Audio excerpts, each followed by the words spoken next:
Hello everyone, आज है 4 मई और आज इस वीडियो में हम बात करने जा रहे हैं आईडीएफसी फर्स्ट बैंक के बारे में। 81 रुपीज़ का शेयर है और नतीजे के बाद देखा जाए तो गिरावट यहाँ पर देखने को मिली है। जैसे जिस दिन इसके रिजल्ट्स डिक्लेयर हुए थे उसके अगले ही दिन एकदम से एक बड़ी गिरावट दिखाता नजर आया।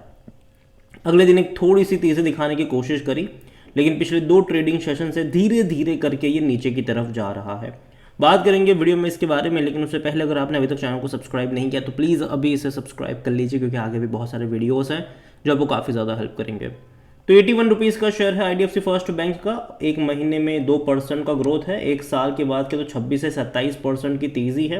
हालांकि शानदार तेज़ी आई ज़रूर थी, लेकिन उसके बाद गिरावट आई, तेज़ी आई, गिरावट आई।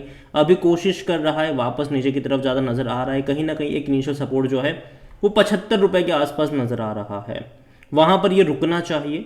ठीक है। और दूसरी बात यहाँ पर ये भी है कि ब्रोकरेज हाउसेस की भी कमेंट्री आई है और वो भी हम डिस्कस करेंगे यहाँ पर।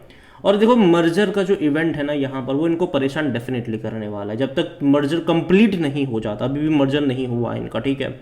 आईडीएफसी लिमिटेड के साथ मर्जर होना है जिसका प्राइस 119-120 रुपये के आसपास का है। और जब तक मर्जर का पूरा प्रोसेस कंप्लीट नहीं होता, और ये मैं लंबे समय से कह रहा हूँ, और जब तक प्रोसेस कंप्लीट नहीं होगा ये कंसोलिडेट करेगा कि तेज़ी नहीं दिखाने वाला है बहुत जल्दी। और रिजल्ट जो आए थे वो एवरेज नंबर थे और मार्केट एवरेज नंबर को अप्रिशिएट नहीं करता है। यहाँ पर अगर वॉल्यूम्स देखेंगे तो अच्छी खासी क्वांटिटी में ट्रेडिंग तो हो रही है, तकरीबन 2.5 करोड़ के आसपास के शेयर ट्रेड होते नजर आए। इतना ही नहीं, 100 रुपये तक का लेवल छुआ था इसने, 17 रुपये तक का लो भी बनाया था। 57,000 करोड़ के आसपास का इसका मार्केट कैप भी देखने को मिल रहा है। कंपनी के बारे में देखें, बैंक के बारे में देखें तो यहाँ पर अगर आप देखोगे तो आईसीआईसीआई सिक्योरिटीज की होल्ड करने की सलाह है, 85 रुपये का टारगेट है। मोतीलाल ओसवाल की न्यूट्रल रेटिंग है, 88 रुपये का टारगेट है।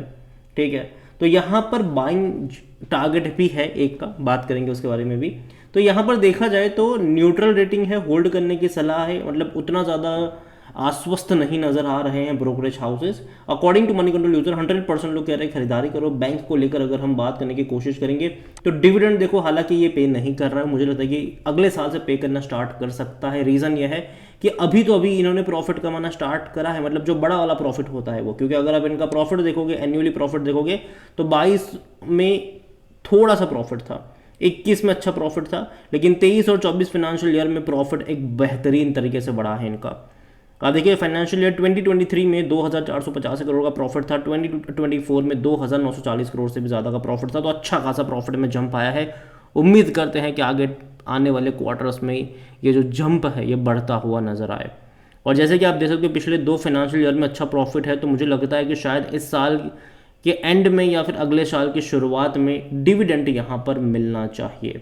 जुलाई में जनरली पहले ये पे करते थे, देखते हैं कि अब नेक्स्ट जुलाई में, मतलब इस साल जुलाई में अनाउंस हो भी पाता है कि नहीं। और मेरे हिसाब से अनाउंस होना चाहिए, ये मेरा पर्सनल ओपिनियन है, मैं नहीं कह रहा हूँ कि ऐसा ही होगा। और जहाँ तक वैल्यूएशन के बारे में हम बात करें तो यहाँ पर 19 का पी है इसका, सेक्टर पी 18 का है। ना आप इसको सस्ता नहीं कह सकते, ना ही इसको महंगा कह सकते हो, लेकिन अगर ये 75 की रेंज में जाएगा वहाँ ये सस्ता डेफिनेटली हो जाएगा। 50% एनालिस्ट कहते हैं खरीदारी करो। फिनेंशियल्स अगर यहाँ पर हम देखेंगे तो अभी लास्ट क्वार्टर के नंबर्स अगर आप देखो तो देखो रेवेन्यू में तो तेज़ी आ रही है, लंबे समय से रेवेन्यू में लगातार तेज़ी है। प्रॉफिट अप्स एंड डाउन्स हो रहे हैं। यहाँ पर अगर हम बात करें तो दिसंबर 2021 में जहाँ 5,195 करोड़ के आसपास का रेवेन्यू था, बढ़ के वो 5,385 करोड़ रहा, 5,777 करोड़ रहा, 6,531 करोड़ रहा, 7,065 बढ़ गया, फिर वापस बढ़ता। तो हर क्वार्टर में बढ़ा है और हर क्वार्टर में लगातार क्वार्टर ऑन क्वार्टर इनके रेवेन्यू बढ़े, ये अच्छी बात है। लेकिन प्रॉफिट वाइज अगर आप देखो तो मार्च 2023 में 816 करोड़ का प्रॉफिट था, ठीक है। तो उसके मुकाबले इस बार कम आया है और यही वजह कि मार्केट ने इसको नीचे की तरफ गिराया ज़रूर है, लेकिन रेवेन्यू में बेहतरीन तेज़ी है, उससे आप इनकार नहीं कर सकते। और प्रॉफिट अगर आप देखो पिछले 4 क्वार्टर का ऑलमोस्ट सेम ही है, 331 करोड़ 731 करोड़, 745 करोड़, 732 करोड़, 731 करोड़। तो कोई बहुत बड़ा जंप नहीं है और ना ही मतलब मार्जिन के ऊपर थोड़ा सा दबाव यहाँ पर कह सकते हो कि देखने को मिल रहा है, क्योंकि बैंक जो है वो पैसा स्पेंड कर रही है, मार्केटिंग के पीछे भी स्पेंड कर रही है, एक्सपांशन के लिए भी स्पेंड कर रही है। और यही वजह है कि आपको रेवेन्यू बढ़ते नजर आ रहे हैं लेकिन प्रॉफिट बढ़ता हुआ नजर नहीं आ रहा है।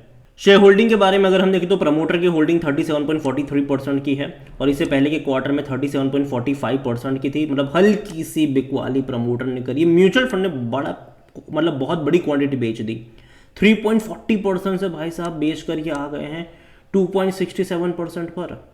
और डोमेस्टिक इंस्टीट्यूशन ने अगर देखो तो खरीदारी करी है 3.24% से बढ़कर ये 4.14% पर आए हैं।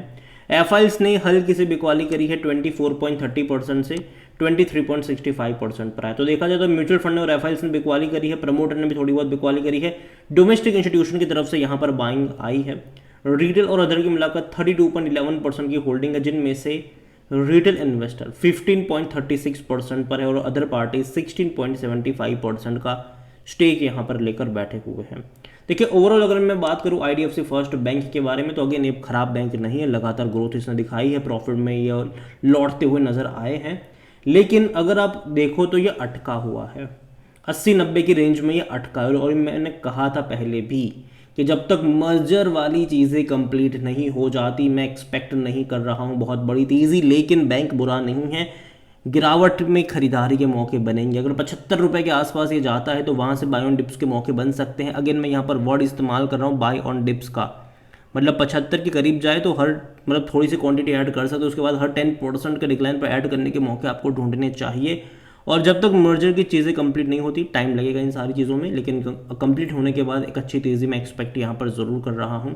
तो देखते हैं क्या होगा यहाँ पर ओवरऑल। लेकिन हाँ, मैं इतना ही कहूँ कि अभी भी ये कहना कि बॉटम बन चुका है जल्दबाजी होगी, ठीक है। अभी भी बॉटम नहीं बना है, आगे भी शायद बनता नज़र आए यहाँ पर, तो नज़र रखिए इसके ऊपर। लेकिन लॉन्ग टर्म का आउटलुक मुझे इसका पॉजिटिव लग रहा है, और बॉटम फिशिंग के मौके तो नहीं, लेकिन हाँ अगर 75 की रेंज में ज़्यादा है जहाँ पर एक इनिशियल सपोर्ट ज़रूर है, वहाँ से बाय ऑन डिप्स की शुरुआत हो सकती है। अगेन ये मेरा पर्सनल ओपिनियन है, कोई इन्वेस्टमेंट एडवाइस नहीं है। वीडियो को यहीं पे एंड करता हूँ।